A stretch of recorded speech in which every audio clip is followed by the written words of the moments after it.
No sooner has one New York skyscraper risen above its neighbors than another is on its way to reach a little higher. In 1966, this area was raised to make way for the towers of the World Trade Center.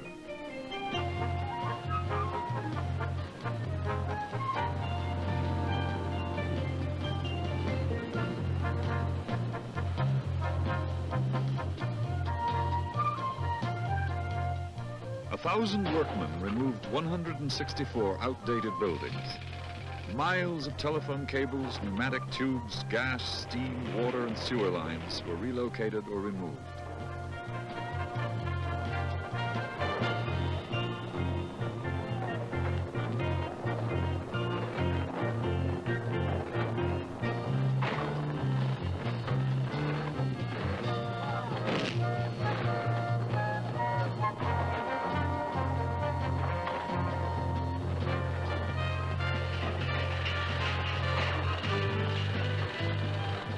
In 1969, from 70 feet below street level, the first tower rose toward its 1,350-foot destination.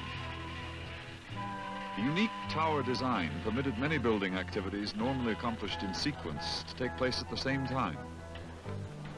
Large open areas free of columns are a major feature of the tower buildings. Closely spaced vertical columns provide the load-bearing strength instead of the customary interior steel skeleton.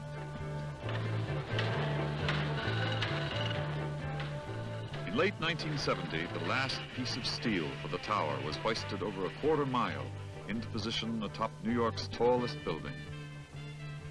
The North Tower of the World Trade Center was topped out in December 1970. The South Tower was completed in 1971. The purpose of the World Trade Center is to increase the flow of international trade. It brings together 130,000 people each day. People of business and government involved in processing international commerce. The towers are occupied by the communications, financing, transportation, and education facilities required to carry on business more efficiently. At the World Trade Institute, businessmen and women from the world's trading nations study ways to expand and improve international trade. These towers are becoming a world headquarters, a United Nations of world trade.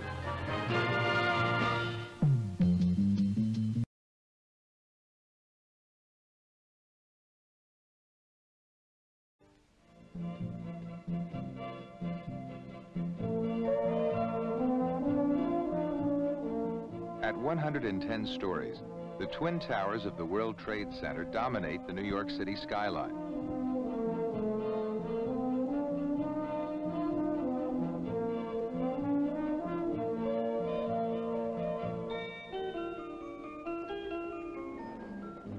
"50,000 people work in these buildings, traveling here from all over the metropolitan area.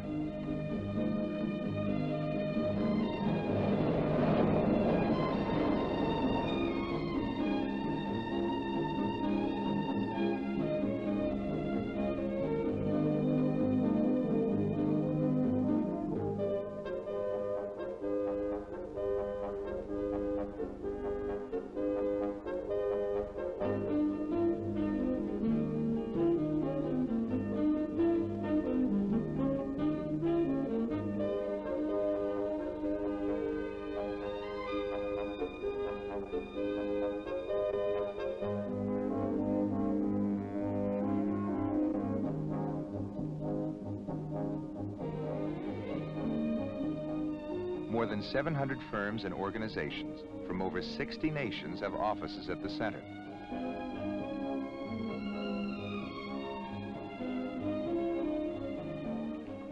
This close proximity of people with business links to the rest of the world was meant to facilitate more efficient and freer exchange of goods between nations. Many tenants have found that they are able to operate better, improve their business communications, increase sales and profits because they move to the center.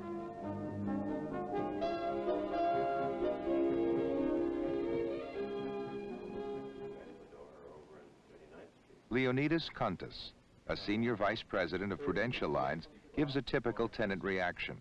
We have found that it's made for far more efficient operations, both in terms of traffic and sales, as well as in terms of operations themselves. The decision has been more than validated in our year and a half of experience here. What I wish to demonstrate to you today is our worldwide trade information service. While the World Trade Center serves as a headquarters for many kinds of organizations, its most important role is serving the world trade community.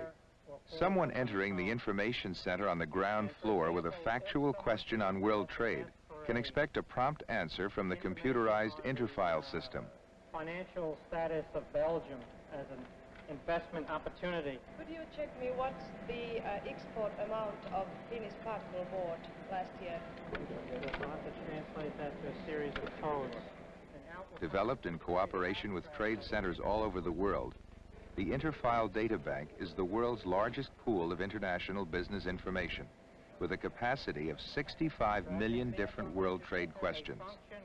It is a clearinghouse for the data of thousands of business groups involved in the international community.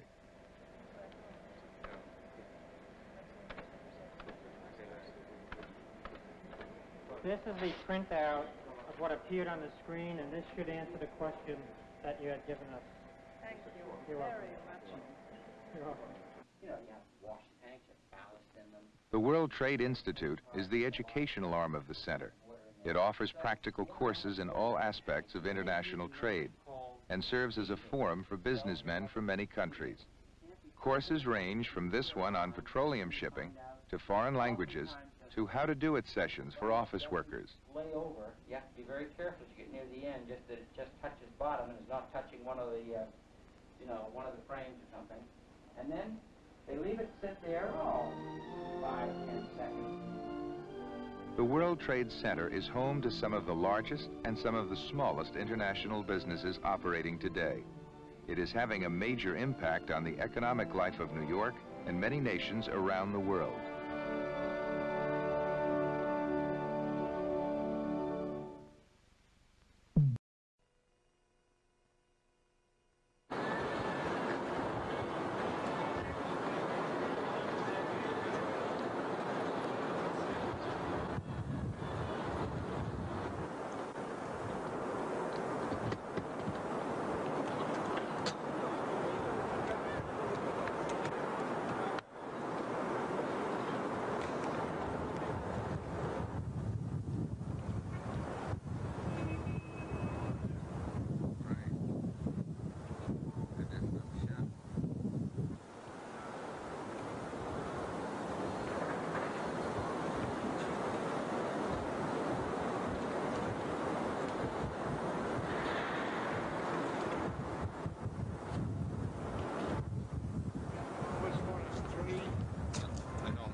I get you in a picture. Don't get hurt.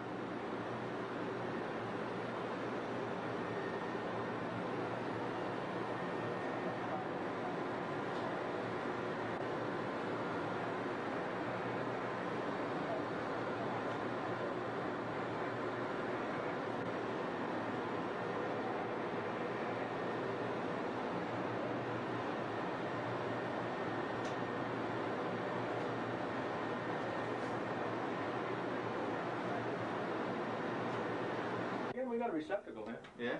Got light. This long enough? You got it, Mike. You're on TV. You want to be on TV, is it? All right, guys, you're on TV. Yeah. Watch out. Jeez, this is a TV thing. Watch out. Watch out the wheel. No Take a channel. look at it. I'm not kidding you. Yeah, those stuff won't be I think it was $2,800. Look at it. Yeah. Hey, they make those moves with the rollers, don't they? By the way, The World Trade Center, 10,000-pound cars, 1,600 foot a minute, non-stop from the lobby to the 78th floor. They're SCR Drive.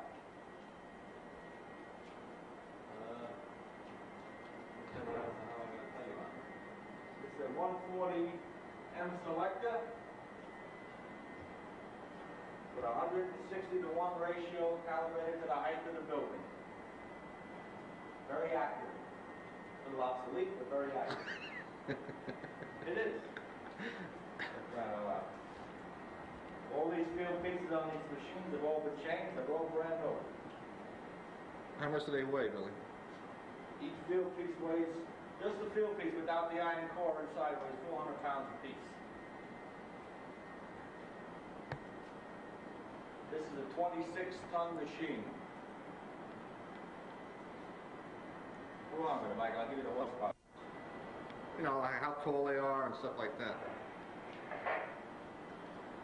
It's a 350 horsepower machine driven by a 450 horsepower generator. The generators are located 5 floors below the main machines. From the hatch of the generators to the machine is bus bar. There are no wire connections, all bus bar.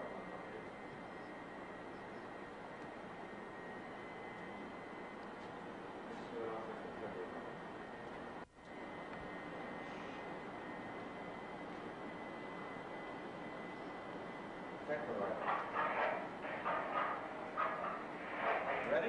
Yeah, I'm taping. This car is now being readjusted. We use a technowriter to reset the picture and scope the car. Is that the technowriter there? Yeah, this is the technowriter right here. This is the new filling for the regular oscilloscope.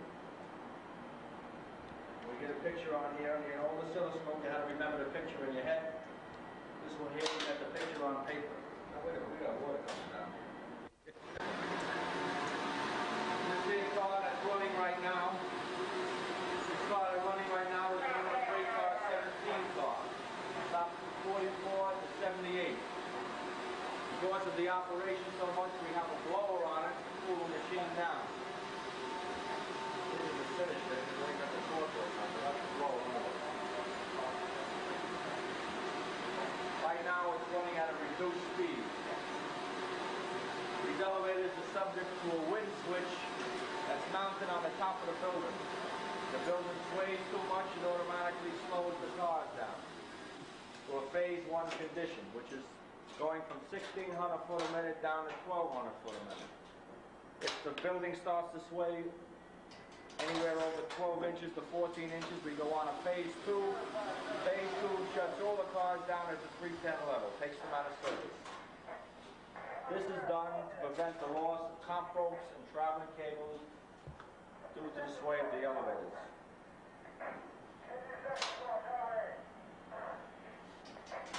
Not bad, not bad.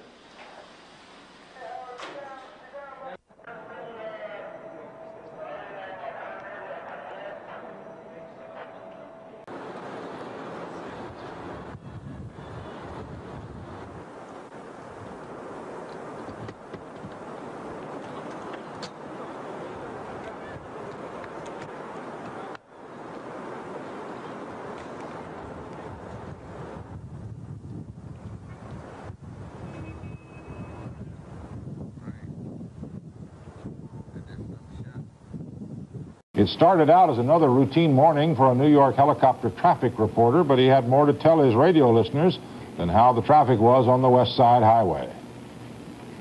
I'll tell you what, I have a very queasy feeling in my stomach right now because I'm at, let's see, 1,500 feet. And up here at 1,500 feet, or in that area, there is somebody out there in a tightrope walk between the two towers of the World Trade Center, right at the tippy top. That somebody was Philippe Petit, a 24-year-old Frenchman, doing his higher wire act 1,350 feet up and no net below. He and some associates managed to hide out in the World Trade Center towers overnight, and early this morning rigged a 140-foot steel cable between the two buildings using some sort of crossbow device. Petit enthralled hundreds of people below, prancing about for more than an hour.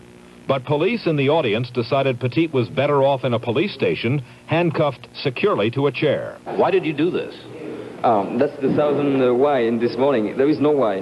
Just because when I see a beautiful place to put my wire, I cannot resist. Sergeant Charles Daniels, who talked Petit off the high wire, called it a first-rate performance. He was bouncing up and down. His feet were actually leaving the wire, and then he would resettle back on the wire again. And then he would go down on one knee, and he'd balance his hand pole and lay down on his back and put his hands behind his neck and just completely relax and swing one of his legs over the wire in a carefree manner. Was he laughing and smiling? Well, not when he would do that. He would just lay there and relax as if he wanted to just take a little nap. As spectacular sights go, how would you rate this one? Supreme. The apex of excitement. Petit was charged with disorderly conduct and criminal trespass and received a quick sentence, doing a free show for children in Central Park. Chris Kelly, CBS News, New York.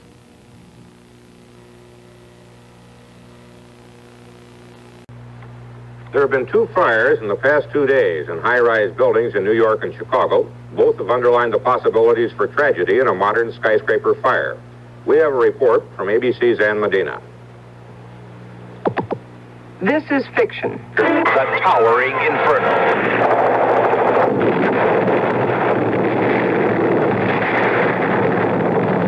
This is fact. One woman died yesterday in this Chicago fire. She was trapped on the 17th floor. The elevators broke down. Normal fire equipment couldn't handle it. This is also fact.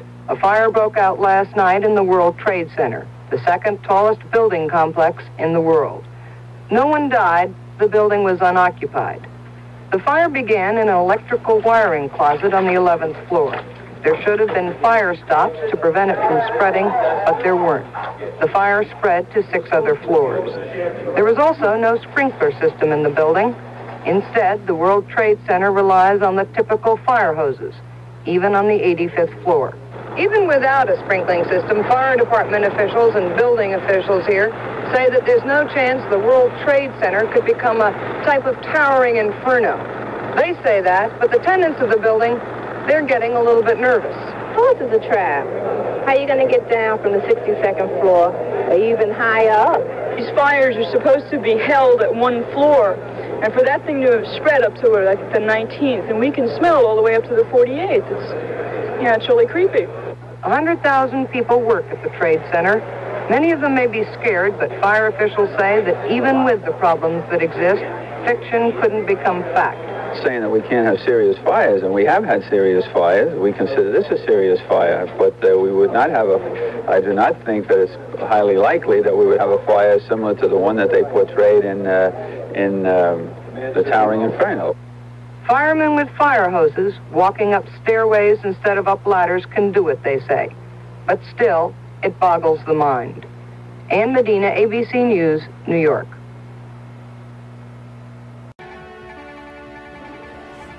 Good afternoon, I'm Chuck Scarborough. This is News Center 4 and today's top story. A young man showed up at the World Trade Center this morning and he scared the wits out of city cops, Port Authority officials, scared the wits out of all of us, as a matter of fact, by climbing straight up the side of the 110-story tower. Heather Bernard has more for us. Officials from the Port Authority were grumbling and grouchy, yanked out of bed at the crack of dawn with news that a mountain climber / toy designer from Queens was scaling the South Tower of the World Trade Center with a carton of water, a couple of cinnamon bread and honey sandwiches, and a snazzy new invention, specially designed to hook into the window washers track on the northeast corner of the tower. Emergency services units rushed in with a giant air mattress they said might break a fall from 26 floors up. But by that time, 8 a.m., 28-year-old George Willig was at the 65th floor, and Port Authority officials decided that was just far enough. They sent 2 men in a window washer's bucket down after him. One of the 2 police officers in the bucket, DeWitt Allen, who obviously viewed the situation less grouchily than some, said he rehearsed his first encounter with the climber all the way down. But I said to him, we have to stop meeting this way. My wife is going to get annoyed. The individual told police officers that he wishes to continue the climb. He thought he was in better shape continuing the climb rather than attempt what he called a tricky maneuver to try and get over into the bucket. So he declined the offer to get into the bucket. When Willig and his escorts reached the 85th floor, the attitude of the Port Authority suddenly mellowed. Reporters they'd roped off at a distance were led to the roof of the other tower to record the final moments. At 10:05, 3.5 hours after he began, Willig stood at the pinnacle, waving to a cheering crowd below and to reporters. Did police greet him with, "You are under arrest," and read him his rights? No, indeed, they told us. They said, "Congratulations." They said, after all, that was some climb. And that's about how everybody felt. Fire officials praised Willig's skyscraper scaling invention, suggesting it might revolutionize rescue operations in high-rise buildings. The 2 cops from the bucket posed for pictures with the autographs Willig gave them on the 75th floor.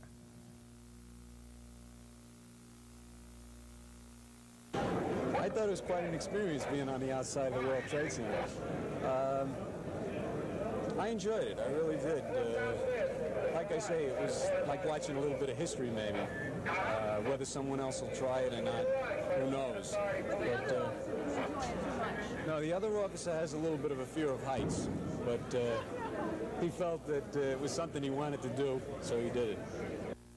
Willig himself trailed to the 1st precinct by a gang of reporters and camera crews where he was booked on charges of reckless endangerment, criminal trespass, and disorderly conduct, said he climbed the tower because, you guessed it, it was there. It was very exciting. I was just moving along quite deliberately. I've had quite a bit of experience climbing. I've been in situations that was a lot scarier than that. I had complete control of the situation. It wasn't like climbing a rock face where something might come out, you know. Would you have rather be alone up there? Did you mind having the company of the 2 officers? Yeah, it would have been better if I was alone, I guess, but I didn't mind having them there either. They seem to have enjoyed it. Yeah, we all had fun. But it wasn't all applause, congratulations, and kisses for our hero. Beside the misdemeanors he's been charged with, the city has announced they'll demand $250,000 for the inconvenience that the stunt caused. And our hero, the man of the hour, did not smile at that. He said, "I guess I have cost the city a lot of money, and they have probably a right to fine me, but $250,000 I haven't got." And he said, "You can't squeeze blood out of a stone." Heather Bernard, News Center 4. Thank you, Heather. Looking ahead at our program on the 26th of March. This isn't the 26th of March. Good heavens. By golly, it's May. If it's any month at all, it's May. 26th of May. I'm so shaken up by that World Trade Center. You know, I wonder what it is about those Twin Towers. We've had Philippe Petit walk between them on a tightrope. We had a fellow Good evening. parachute To off. most of us, the World Trade Center is a twin-towered office building complex reaching a quarter-mile into the sky.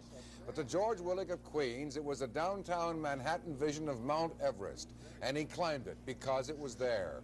Vic Miles and J.J. Gonzalez follow Willig's ascent and descent. Hey, why'd you do it, baby? Yeah, go ahead, tell me. Just another climb. Just another climb? Don't you believe it. It was a mind-boggling feat that fascinated the entire city for almost 4 hours, and it meant instant celebrity for a 28-year-old adventurer from Queens. For George Willig, professional toy designer and weekend mountain climber, it began at 6:30 this morning. How did you start going up? I just installed the clamp devices that I used to climb up. Right. And I started climbing. Did you have a rope drop down to you from the top? No. So no. you were actually... I had a rope with me, though. You were actually hanging then from those two little clamps that you kept on moving up one at a time? They are very, very strong clamps. Willig had designed the rig to be strong. For a whole year, he had worked long and hard to come up with a device that fit the building's vertical metal runners used by the window cleaners. Finally, he succeeded. And today, with a window cleaner's clip of his own design in each hand and supported by a harness, he began his slow hand-over-hand ascent as thousands rooted him along from the street below. It was pure admiration. I just can't figure a guy like that out. I don't know. You gotta be nuttier. I don't believe this. You gotta be in New York to see all these things. Unbelievable. I've never seen anything like that before. How was this? I heard on the radio. Where else could you see anything like I thought it was King Kong climbing the building. Along about the 60th floor, a hint of trouble. Perhaps Willig was tiring. After all, he did give a pint of blood yesterday just so he could get today off for his escapade. But finally, he steadied himself, and New York breathed a sigh of relief. Probably the elevator's broke down. He's walking up there, that's all.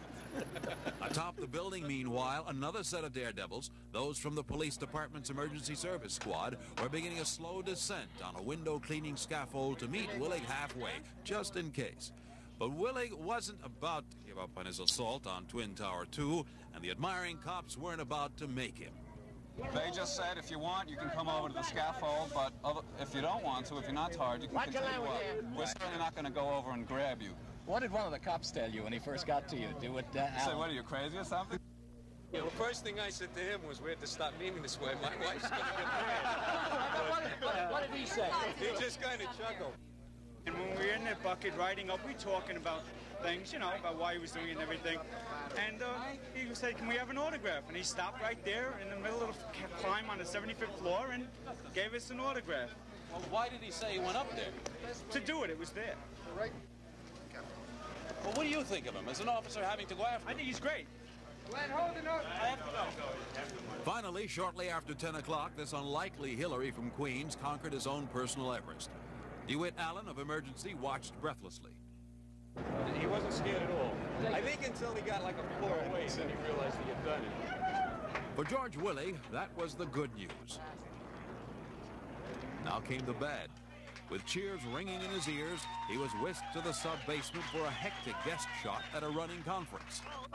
Then it was into the dock, charged by police with criminal trespass, disorderly conduct, and reckless endangerment. Why'd you do it? Why'd you do it? It's just another climb I wanted to do. Back up, George. Quite a bit different. It was just a mechanical process of ascending the building. It was easy. The city was angry, too. It hit him with a lawsuit. A civil suit for $250,000. Yeah, it's to be $250,000. That's what the city wants from him for causing whatever he caused today. Well, this is a model of the World Trade Center, and this is the number 2 South Tower that Willig climbed. He paused for a snack at about here. Now, mind you, he climbed all the way up, paused about here, and this is about the time when the police started to lower a kind of a window washing outfit down to meet him here. Now, they acted as escort for him all the rest of the way back up and to safety. And by the way, the rescue men admired Willig's homemade rigging as well as his efforts. They say some of his equipment can be used in firefighting. JJ? Well, I think it goes to Jim now. Willig wasn't alone in scaling the tower himself. He had 2 ground crew. One of them was Ronald De Giovanni, whom you might recall made several illegal balloon flights over the city. And the police think they might just have a group of daredevils on their hands. Jim? What was the reaction to the crowd like? Very positive. It was sort of like, hooray, hooray, we've got a new hero on the line. The police were also sort of like smiling and smirking about it. I don't think he was that much of a daredevil. I think he's a very scientifically minded young man who scaled that tower with just the proper equipment of his own development. Vic, did most of the city and that part of the city stop? No. Most of the city did not stop. It's amazing. You have 10% that will stop. Come downstairs, look, peer, stand around, look at the cameras, look at him. But the other 90% of the city looked and kept going. World Trade Center towers rise with the TV masts on top 1,750 feet over New York. They are 200 feet higher than the Empire State Building, long the world's tallest structure. The FAA rules call for all planes to stay at least 3,000 feet over the city. But last Friday night, an Argentine Airlines 707 narrowly missed the World Trade Center. The plane with 58 people on board had slipped down to 1,500 feet without air controllers catching on. It was 3 to 4 miles and less than a minute from impact when the alarm went out.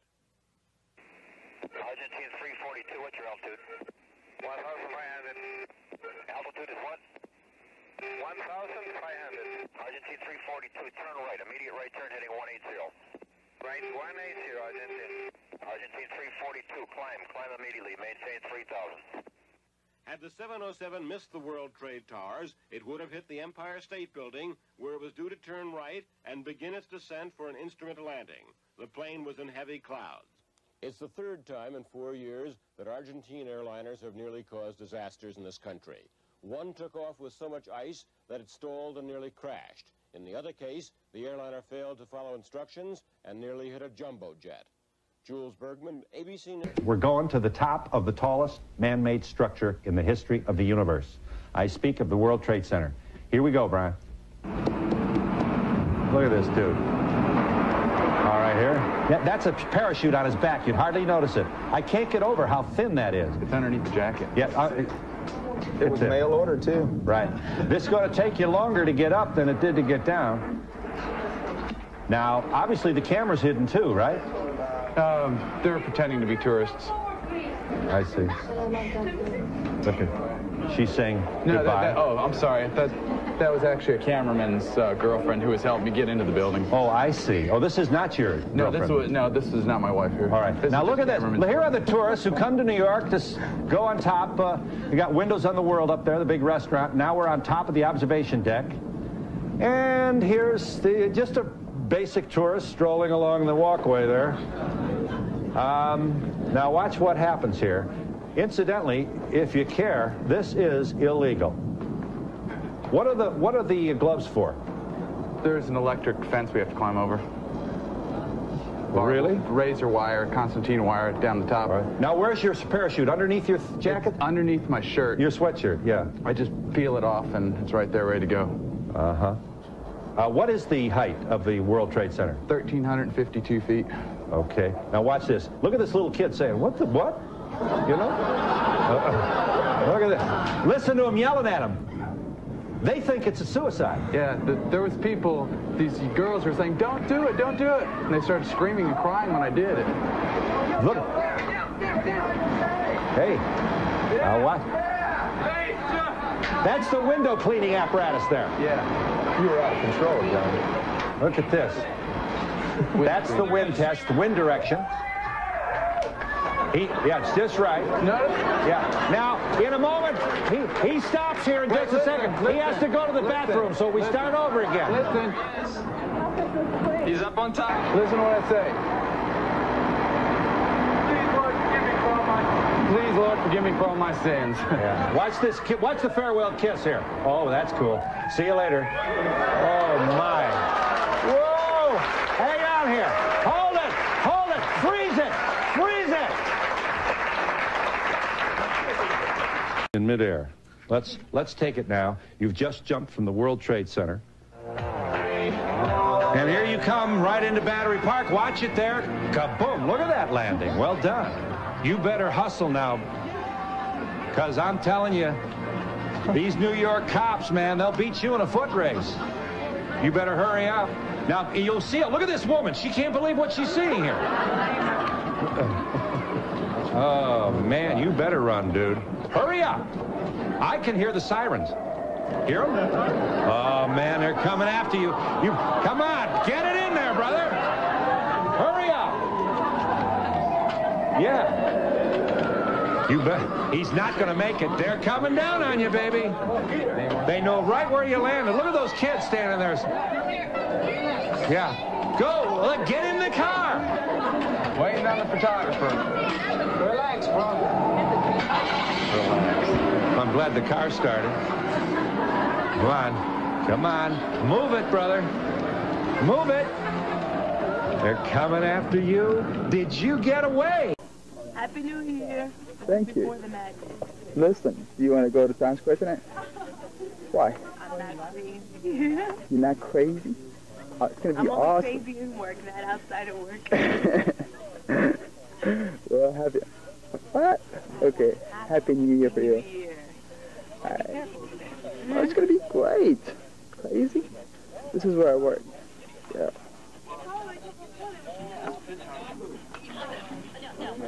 You want to go to Times Square? Not today.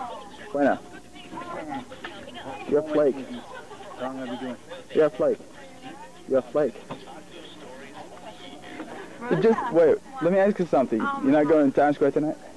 Am I going what? Are you going to Times Square? I'm not going to Times Square. Why not? Because I'm not crazy like you. This is, by the way, this is Rita. She's my supervisor. Okay. I'm a beautiful girl. And this, you are. Here you go. Look at this. Rosa? Oh, mommy, please. Okay. It's like, oh no. All right. It'll count. Look at her as she's shopping. It's like all happy and dandy.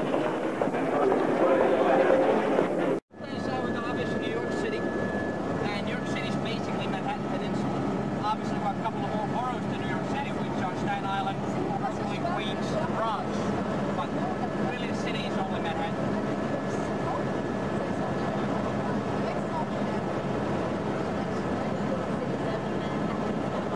Well, there we can see lower part of Manhattan.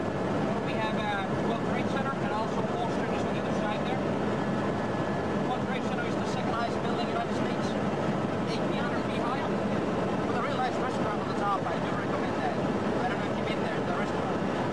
You should go there, it's really nice. It's on the 107th floor, up floor, walk up there, it's really nice.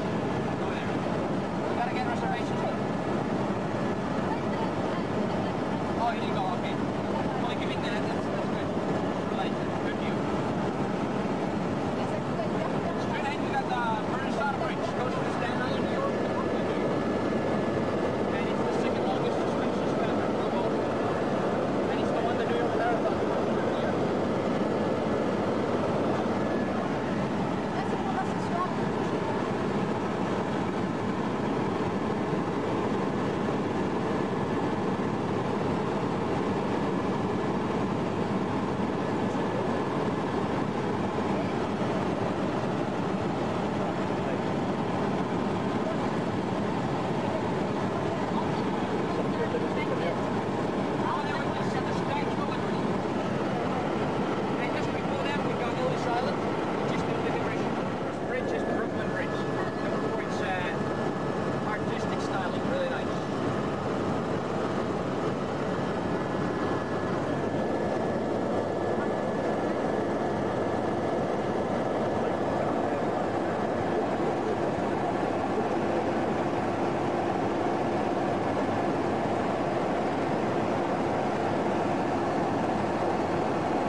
All I know is like A6 here.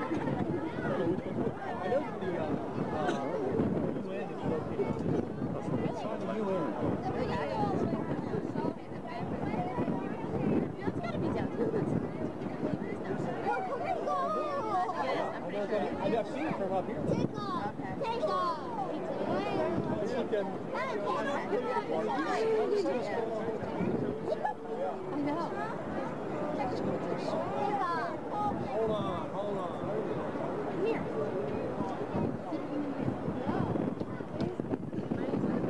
The northern part of the city. Most of everything above here was all farmland and rural area. people had their country estates up in Harlem, up in West and East 125th Street.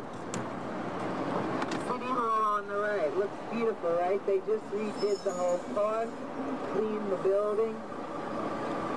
Doesn't look almost 100, over 100 years old. 188 almost. And to the right. All the buildings are numbered in the order that they were completed. So the building on the right, number 7, was the last one finished. And we'll be stopping around the corner.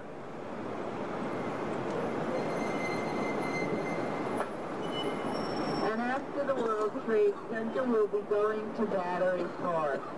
At Battery Park, you can get the ferry to the Statue of Liberty and Ellis Island, and you can also get a bus for the tour of Brooklyn.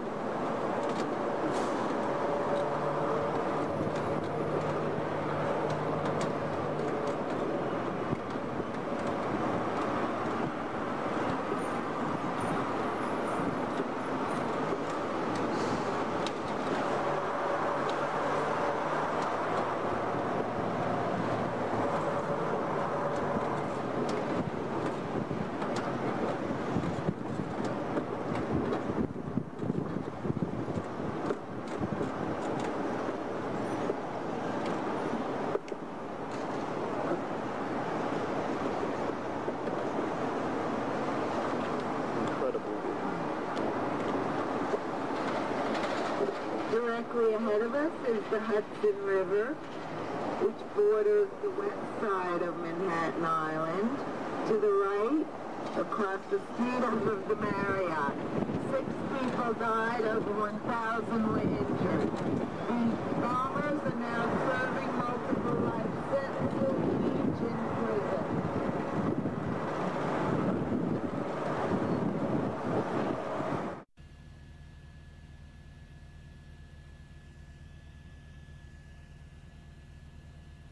Okay, copy. Yeah, we're still a little far away from it. We're getting closer. For the very top right there, that's it.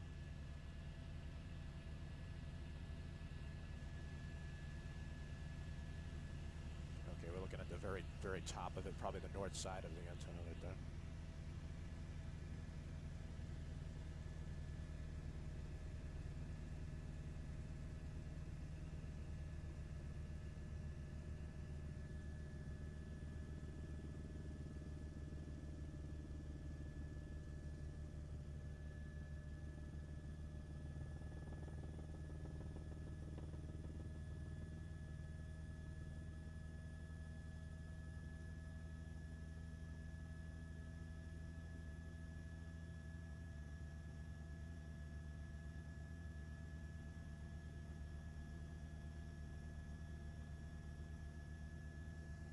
Oh yeah, they got ice on it.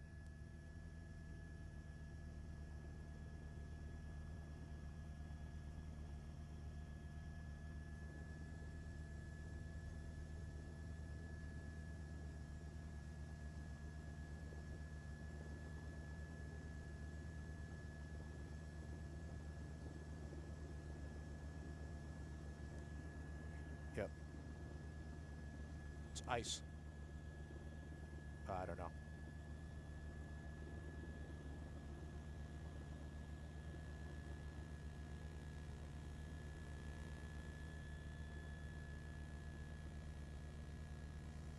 They got a lot of ice on that thing. Holy shit.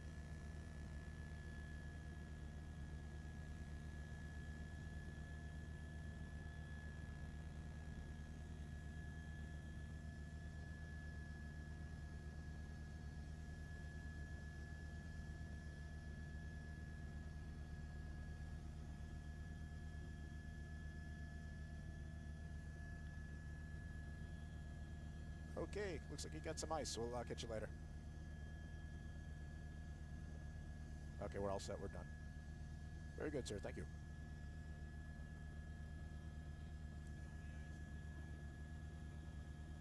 Yeah. Oh, Jesus.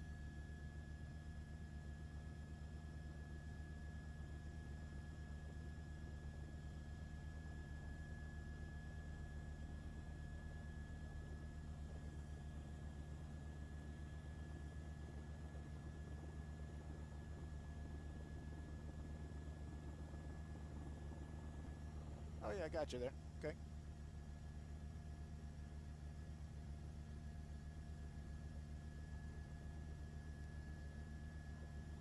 Yep, we're all set.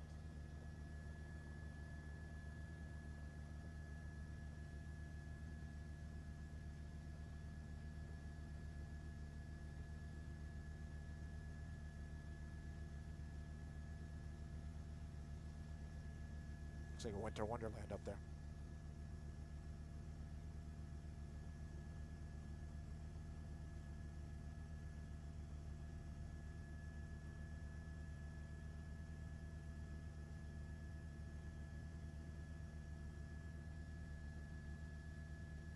And chapter 4 is all completed here. We'd like to join the north route of the two numbers to more southwest.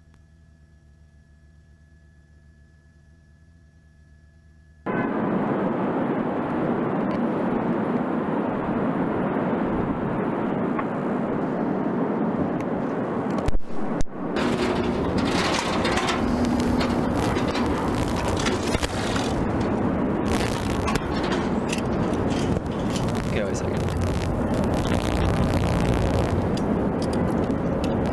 Sorry?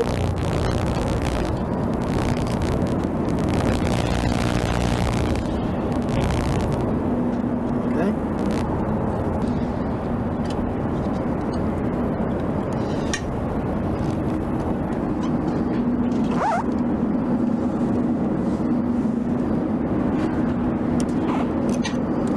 If you could do some on the window, I'll get them real tight.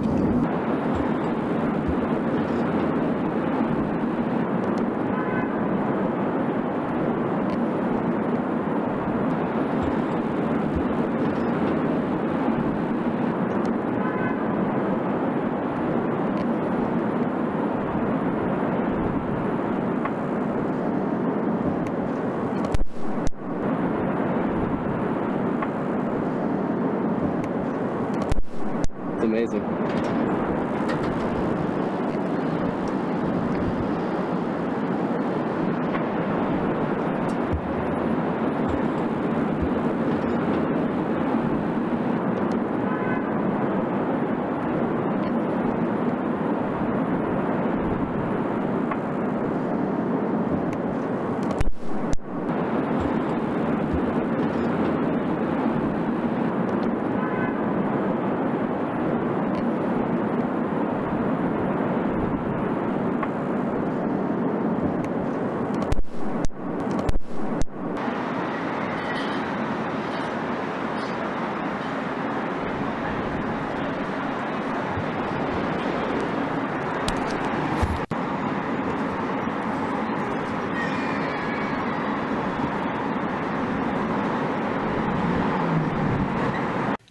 Op het gebied van glazenwassen had Rocco Gemack letterlijk het hoogste bereikt.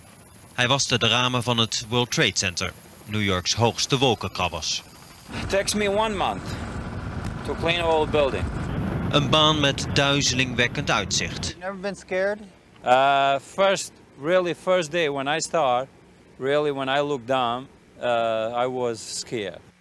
Bijna 2 jaar geleden vertelde hij me vol trots over zijn werk en zijn gebouw. How many windows in the building? And the building is 23,200 windows.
Jackson. Ooh, I am for real. Never meant to make your daughter cry. I apologize a trillion times. My baby is drunk, but mama don't like me. She doing things like having a voice from neighborhood to the studio trying to fight me. She need to get a piece of American pie and take her light out. That's my house. I disconnect the cables and turn the lights out. Let her know her grandchild is a baby and not a paycheck. Private school, daycare, medical bills, I pay that. I got your mom and everything. See, I ain't the one to lay down. She wanna rip you up, start cussing me more. I know you stay down. She never got a chance to hear my side of the story. We was divided. She had fish fries and cookouts for my child's birthday. I invited, despite it. I show her the utmost respect when I fall through. All you was fit that label when I called you. I'm sorry, Miss Jackson. Ooh, I am for real. Never meant to try. I'm sorry, Miss Jackson. Ooh, I am for real. Never meant to make your daughter cry. I apologize a trillion times. Me and your daughter got a special thing going on. You say it's puppy love. You say it's more around.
Hilton, World Trade Center, and there's the courtyard down there of the World Trade Center, and look at the view we got. There it is, the Twin Towers of the World Trade Center,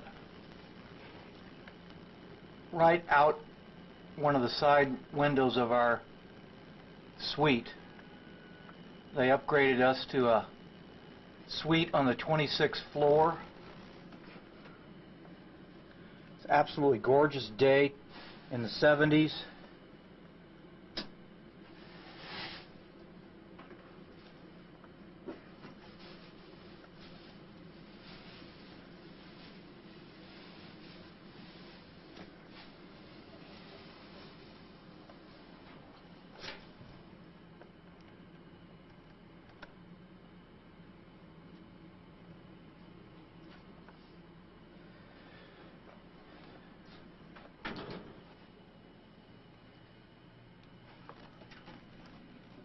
What a view.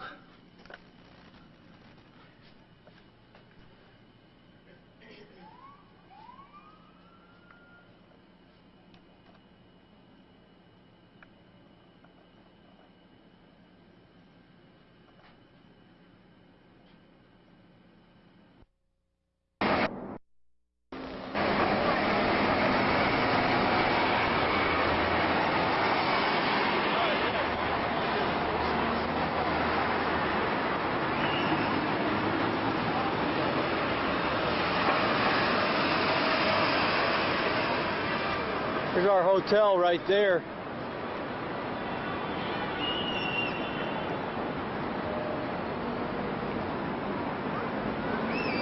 This is the mall at the World Trade Center where the subway is. That's the World Trade Center.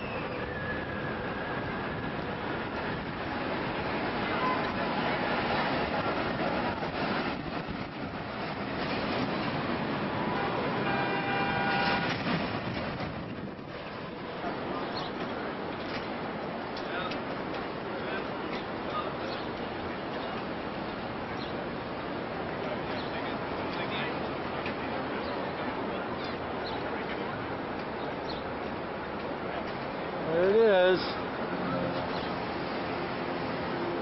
here's right where we're staying. The Millennium Hilton. Wow.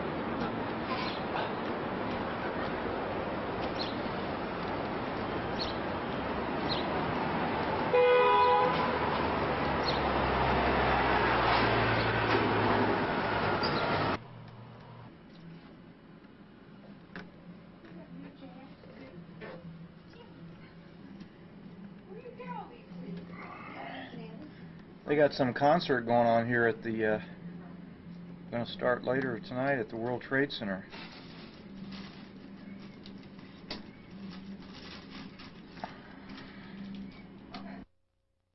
World Trade Center.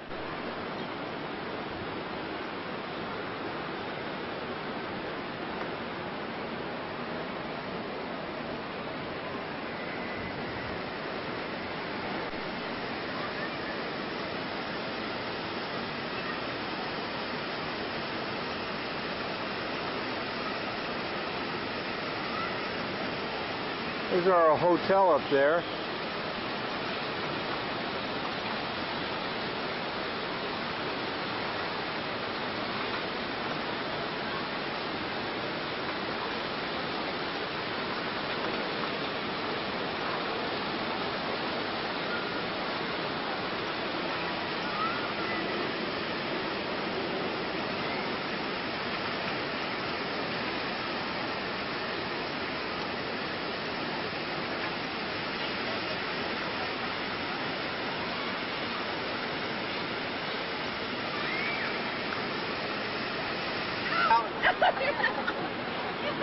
Throw her in.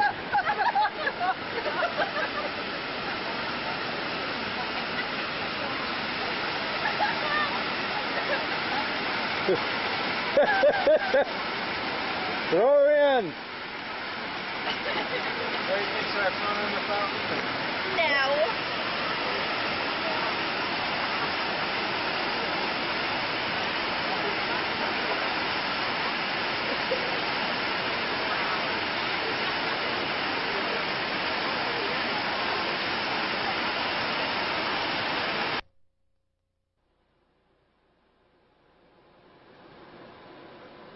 I thought we'd take one more movie here of looking out of our hotel. This is our view right out of our window of the World Trade Center.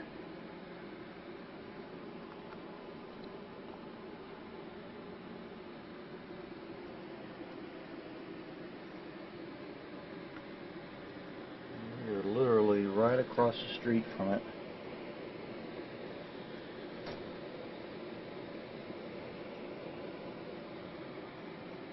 Ever since the bombing here, they put up these pedestrian barricades down there so you can't drive any vans up close to the World Trade Center.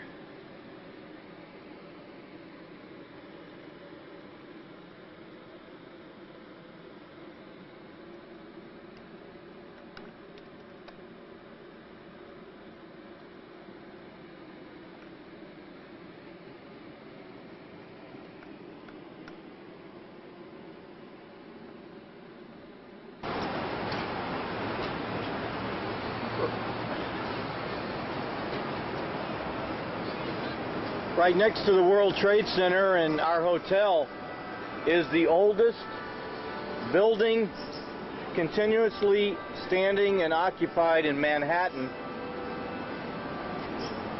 St. Paul's Church.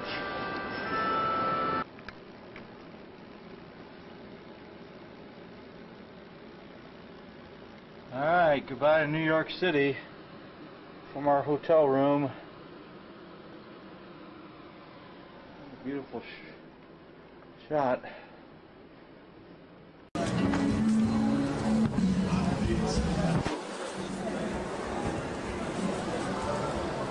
Here she comes.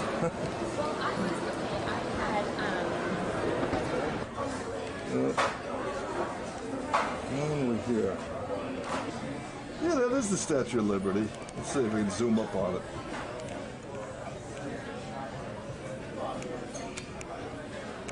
Yeah, I got a good view of it. Well, lots of boats, that's great. Yeah.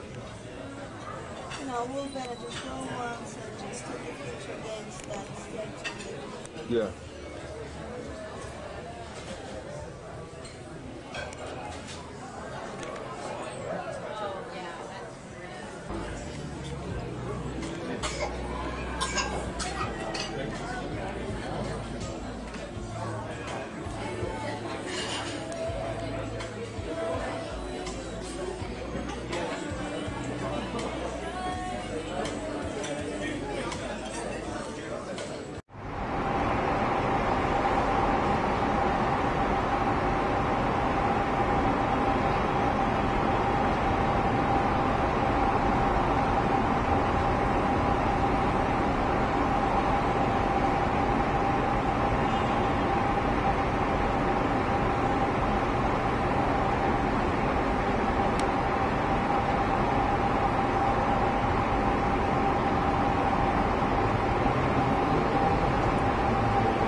Claudia. Hi, how you doing? Alright, thanks. I'll put out Bogey. How you guys doing?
அட்வர்டைஸ்மெண்ட்டாக இருக்கா Germany Germany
They use it as a backdrop. Now, where's St. Patrick's?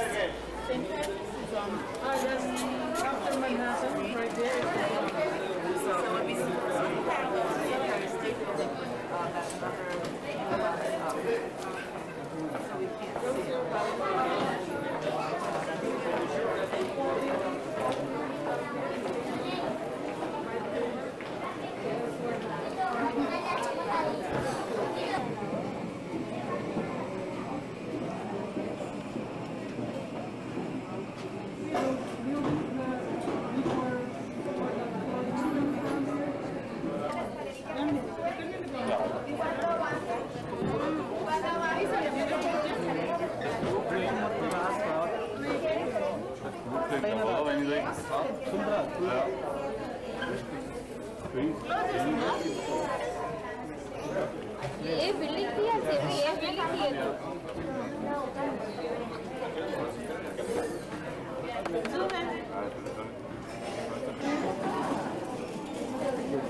Hello.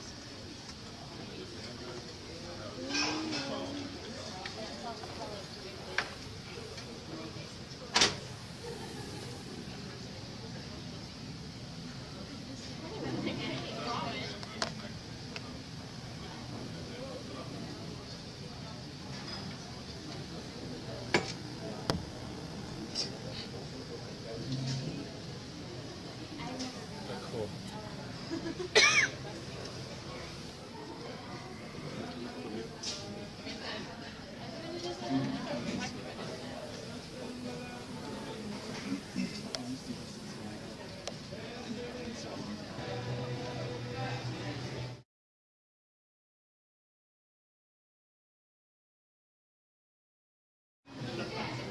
Huh?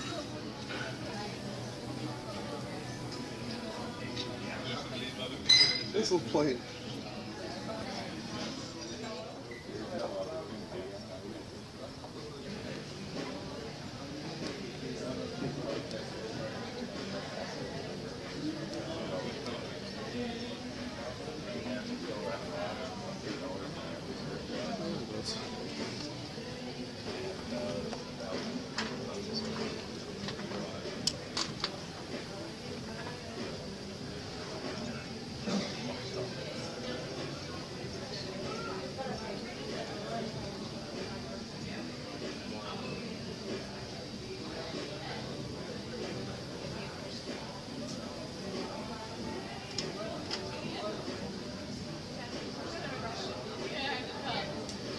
When he comes up to us like this, he's like, "I'll be my second mom."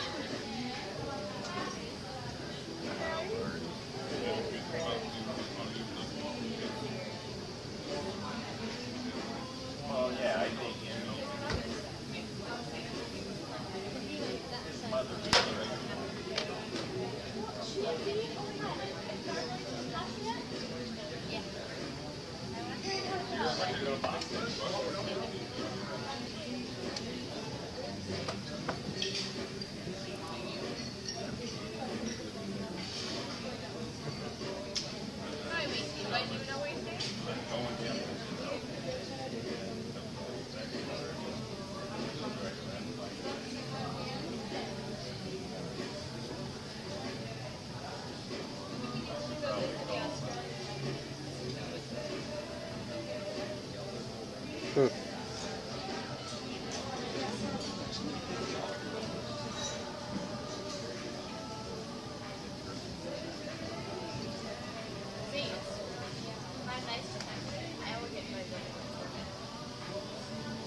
It's crazy.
Thank you.